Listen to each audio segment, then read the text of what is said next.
Otro entuerto que hemos podido enderezar, así sea de manera parcial, es el de los famosos y fraudulentos gasoductos. Cuando recibimos el gobierno se encontró, como en otros ámbitos, que uno de los principales problemas de la CFE era la terminación de 7 gasoductos que habían sido contratados en la administración anterior, pero que por diversos problemas no se habían concluido. Al realizar el análisis de los contratos se descubrió que la decisión y el acuerdo tomados por el gobierno saliente estaban repletos de elementos ruinosos para la CFE y que se trataba de contratos leoninos, como se fue haciendo costumbre en el periodo neoliberal o neoporfirista. Veamos. Los 7 gasoductos fueron anclados a la CFE con el argumento de que ésta requería gas para la construcción de 14 centrales de ciclo combinado. Sin embargo, esas centrales nunca se construyeron, por lo que la CFE debía pagar por gasoductos que no podían ser usados. La contratación de los gasoductos no fue aprobada en su momento por el Consejo de Administración ni por la Junta de Gobierno de la CFE. Las empresas transnacionales propietarias de los gasoductos son TC Energía, antes TransCanadá, Carso Energy, Fermaca y Sempraí Enova. La cláusula 2 señalaba que el contrato en cuestión tenía como objeto la prestación del servicio de transporte de gas natural. No obstante, tanto en el objeto señalado en la licitación como en el contrato mismo, se estableció además que sería un proyecto de inversión en infraestructura por tratarse de gasoductos no existentes, es decir, los supuestos contratos de servicios de transporte de gas natural encubrían un contrato de inversión que debe ser pagado en su totalidad por la CFE. La desnaturalización del propio contrato abrió la puerta a la determinación de supuestas tarifas con las que se pagaba su inversión en máximo 10 años y en lo sucesivo todo era ganancia. Las tasas de rentabilidad o retorno se encontraban muy por encima de los estándares internacionales, sin precedente alguno en el mundo.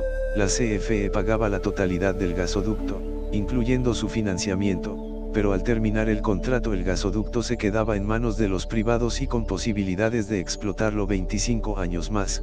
La vida útil de un gasoducto es de al menos 50 años. La CFE no tiene participación en la propiedad ni en la rentabilidad, solo en los riesgos. Asumía todos los riesgos de una inversión enmascarada en un contrato de servicios.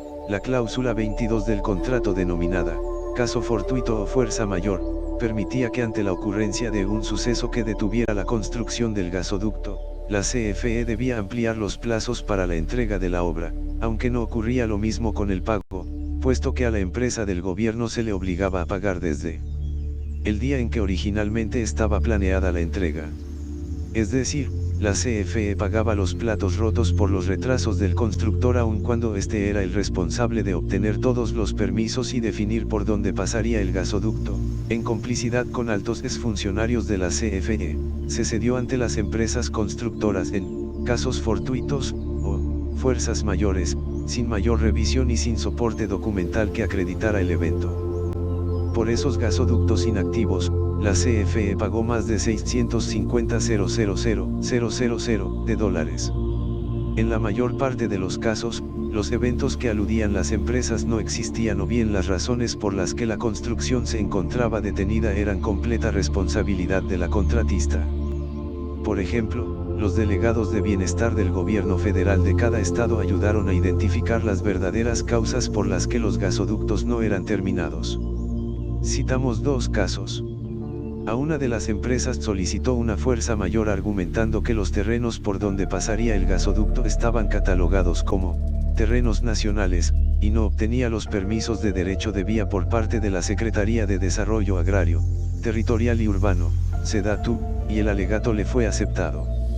Sin embargo, en la revisión que realizaron los delegados de bienestar se identificó que en realidad la construcción no avanzaba debido a que la empresa no les había pagado a los trabajadores de la subcontratista, quienes tomaron las máquinas y realizaron un paro de labores. La empresa encargada de traer el gas desde el gasoducto marino hasta el centro del país realizó un trazo que atravesaba manantiales, cerros sagrados y pasaba cerca de viviendas y escuelas. No obstante, la CFE le aceptó el reclamo de fuerza mayor argumentando que no podía acceder a las zonas debido a que la Secretaría de Energía, SANAE, no había realizado la consulta indígena. La concepción no solo era de abuso, sino también de despojo a las comunidades. Por cierto, según el contrato, la responsabilidad del trazo correspondía a la propia empresa que solicitó la fuerza mayor. Una vez terminado el análisis de estos contratos leoninos, buenos para particulares, malos para el pueblo y la nación, entre febrero y marzo de 2019, me dediqué a informar y a denunciar en las mañaneras los abusos que acarreaban los contratos de los gasoductos. En forma paralela, convoqué a las empresas privadas para buscar una renegociación de las condiciones contractuales y llegar a un acuerdo, puesto que el gas es necesario para generar energía y buscábamos siempre el arreglo y recurrir a los procesos legales solo como última instancia, ya que además de tardados, se dirimen en tribunales nacionales o extranjeros de poca o nula honestidad y en ellos la justicia es casi siempre relegada ante el derecho individual o empresarial. A este llamado acudieron el Consejo Coordinador Empresarial y el Consejo Mexicano de Negocios ofreciendo su mediación con las empresas propietarias de los gasoductos para llegar a un acuerdo, pero solicitaban que el director general de la CFE no estuviera dentro de las negociaciones. Respondimos que era inadmisible prescindir del director general. Así comenzamos a reunirnos en Palacio Nacional con la participación como observadores de Carlos Salazar Lomelí, presidente del Consejo Coordinador Empresarial, y Antonio de Valle Perochena, presidente del Consejo Mexicano de Negocios, y el 8 de julio de 2019 se dio inicio formal a las negociaciones con la participación del director general de la CFE, Manuel Bartlett Díaz, el director general de las filiales CFE Energía y CFE Internacional, Miguel Reyes, y el coordinador de Administración y Servicios de la CFE, Miguel Alejandro López. Por parte de las empresas participaron Gerardo Curi, Carso Energy, Tania Ortiz Mena y Carlos Ruiz Sacristán, y Enova, Robert Jones, TC Energía, y Fernando y Manuel Calvillo, Fermaca. En las sesiones con cada una de las empresas, la CFE explicó el daño y los desequilibrios de los contratos y realizó las siguientes solicitudes. A. La modificación de las tarifas de los gasoductos. La CFE debía pagar una tarifa de servicio de transporte de gas natural, renta del ducto, tal y como se hace en los mercados de transporte de gas internacionales y no una tarifa de inversión, puesto que no seríamos propietarios de los activos. La tarifa que se propuso tomó como metodología las fórmulas de los países de donde provenían las empresas. B. Tarifas fijas, niveladas, a través del tiempo, pues conservar las tarifas crecientes de transporte imposibilitaba mantener bajas tarifas de electricidad, limitar la competitividad de la CFE para la comercialización de gas natural. Es oportuno mencionar que la tarifa de algunos gasoductos se elevaba hasta 10 veces. C. Acuerdos equilibrados sobre casos fortuitos y fuerzas mayores. La CFE no podía pagar por un servicio que no recibía ni podía asumir los riesgos que le corresponden al desarrollador de las obras. Imaginemos que vamos a rentar una casa para enero del próximo año y que, por problemas con los permisos de construcción, la casa se retrasa hasta julio. No obstante, el constructor nos obliga a pagar desde enero sin posibilidad de habitar la casa, un verdadero absurdo. D. Desistimiento de las partes de cualquier acción legal. Tanto la CFE como las empresas privadas retirarían las demandas y tendrían una sociedad armoniosa por los próximos 25 años. A excepción de Carso Energy, ninguna empresa realizó propuestas alineadas a la petición de CFE. Todas iban en el sentido de comprarle capacidad de transporte de gas de manera temporal a la CFE y que ellos pudieran venderlo. Por eso, además de representar una competencia desleal a la CFE, no resolvía las cuestiones de fondo. En el caso de Carso Energy, aceptó nivelar la tarifa y realizó un descuento. Sin embargo, este no se acercaba a la tarifa correspondiente a un servicio de transporte. La tarifa promedio original del gasoducto Samalayuca-Sásabe, propiedad de Carso, era de 74 centavos de dólar por gigajoule, GJ, y realizó una oferta de 56 centavos de dólar por gigajoule. CFE contestó con una contrapropuesta ofreciendo pagar 42 centavos de dólar, misma que fue rechazada por Carso Energy. Ante esta situación, instruye al director general de la CFE para que buscara directamente al ingeniero Carlos Slim y le explicara los argumentos de la empresa del Estado a fin de llegar a un acuerdo. Atendiendo la instrucción, el licenciado Bartlett se reunió con el ingeniero Slim para explicarle que su gasoducto corre de manera paralela a un gasoducto que tienen la CFE contratado en Estados Unidos, por el cual paga 44 centavos de dólar por GJ, por lo que era absurdo pagar más por un gasoducto que nos lleva al mismo punto. El empresario aceptó los argumentos de la CFE y ofreció una tarifa de 47 centavos de dólar por GJ y regresar todo lo que se le había pagado sin que el ducto estuviera en funcionamiento de manera inmediata, sujeto a que se le compraran 200 millones de pies cúbicos diarios adicionales a partir de 2022. La CFE aceptó la propuesta y se llegó a un acuerdo.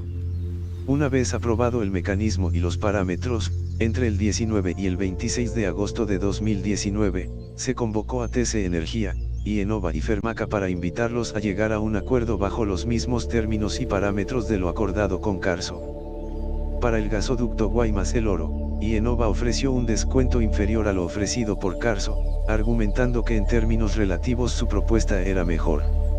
Ante ello respondimos que estábamos obligados a aceptar la mejor propuesta y que en caso de que la oferta de IEnova fuera mejor que la de Carso, le solicitaría a la empresa que se ajustara. Para determinar cuál era la más conducente, invitamos como tercer experto al ingeniero industrial y doctor en finanzas Edmundo Sánchez Aguilar.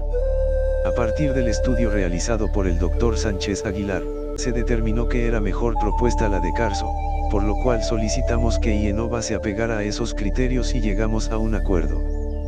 Con ese método, se obtuvo una tarifa para el gasoducto Guaymas-El Oro de 22.9 centavos de dólar versus los 31 centavos que originalmente se tenían. El contrato se ampliaría por 10 años y los montos pagados por fuerzas mayores se acreditarían en la tarifa del periodo de extensión. Para el caso del gasoducto marino propiedad de IMG, consorcio entre IEnova y TC Energía, se redujo la tarifa de 35 a 29 centavos de dólar por GJ y al igual que el anterior las fuerzas mayores se acreditarían en la tarifa del periodo de 10 años de extensión. Fermaca quedaría fuera de los acuerdos debido a que debía obtener la aprobación de los fondos de inversión que lo respaldan. El 27 de agosto, en la habitual mañanera y en compañía de Carlos Slim, Carlos Salazar, Antonio del Valle, Carlos Ruiz Sacristán, Tania Ortiz Mena, Robert Jones, Gerardo Curi, Manuel Bartlett, Arturo Herrera, Miguel Reyes y Miguel Alejandro López, se anunció el acuerdo alcanzado con las empresas transportistas. En su participación Carlos Slim dijo: solamente me queda, señor presidente, agradecerle su directa intervención, al director de CFE y muy especialmente a Carlos Salazar Lomelí y Antonio del Valle, que hayan ayudado tanto a que se resuelva y bueno, también a nuestros colegas que hayan accedido a cambiar unas condiciones de pagos que podían tener un atractivo financiero pues eran montos más importantes, pero que la solución de pago plano creo que fue benéfica para todos y nos puede permitir con esos recursos y esos flujos de ingresos hacer más inversiones en condiciones importantes, tanto para el país como para CFE como para los inversionistas.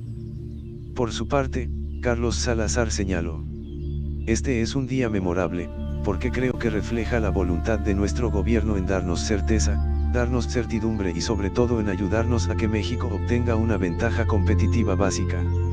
Y yo quiero destacar que en este proceso hay un ganar, ganar, todo mundo ha ganado con este tipo de diálogo, hemos privilegiado, como decía el señor presidente, el diálogo, en vez del disenso, en vez de la discusión. El 6 de septiembre se llegó a un acuerdo con la empresa Fermaca en los mismos términos de la renegociación que con las demás empresas. Las tarifas de los gasoductos La Laguna Aguascalientes y Villa de Reyes Aguascalientes Guadalajara pasaron de 14 y 12 centavos de dólar a 10.5 y 9.8 centavos de dólar, respectivamente. Las fuerzas mayores se acreditaron en la tarifa de la extensión por 10 años, lo que fue aceptado por la CFE.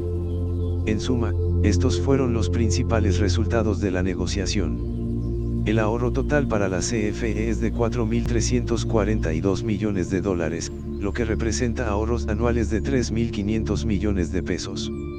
El ahorro total obtenido equivale a la construcción de 5 centrales de generación de más de 900 megawatts con tecnología de punta. La tarifa promedio se redujo en 27%, al pasar de 33 a 24 centavos de dólar por gigajoule, 6.5 a 4.7 pesos por GJ. Esto permitirá a la CFE comercializar los excedentes en el mercado. Se negoció una reducción tarifaria a cambio de más años de transporte, y Enova, TC Energía y Fermaca, o mayor capacidad, Carso. En cualquiera de los casos, se logró terminar con estructuras tarifarias crecientes de los gasoductos, que ni el mercado eléctrico ni la industria habrían aguantado. Las tarifas niveladas y planas se acordaron por los 25 años del contrato original, con un ajuste por inflación al año 26. Del año 26 al 35 se tendría también una tarifa plana de transporte y, en ningún caso, tendríamos tarifas más elevadas que las tarifas llamadas reguladas por la Comisión Reguladora de Energía, CRE. Así pues, la renegociación de los gasoductos resultó en mayor capacidad de transporte con menor valor presente neto total a pagar por la CFE y más años de servicio a una tarifa nivelada de transporte. El ahorro total en valor presente neto fue de 387 millones de dólares. Conforme a los acuerdos, los recursos pagados por inexistentes fuerzas mayores fueron reintegrados a la CFE por diversas vías, devolución inmediata, Carso, o acreditación en la tarifa y meses de servicio sin cobro tarifario para la CFE, y Enova, IMG y Fermaca. El acuerdo permitirá a CFE comercializar a través de sus filiales CFE Energía y CFE Internacional alrededor de 8.200 millones de pies cúbicos diarios, de los cuales 63% serán para las plantas generadoras de electricidad de la propia CFE. El excedente que resultó, con la finalidad de darle valor, sería colocado en la industria nacional u otras posibilidades fuera del país. Finalmente, es importante señalar que aún con esta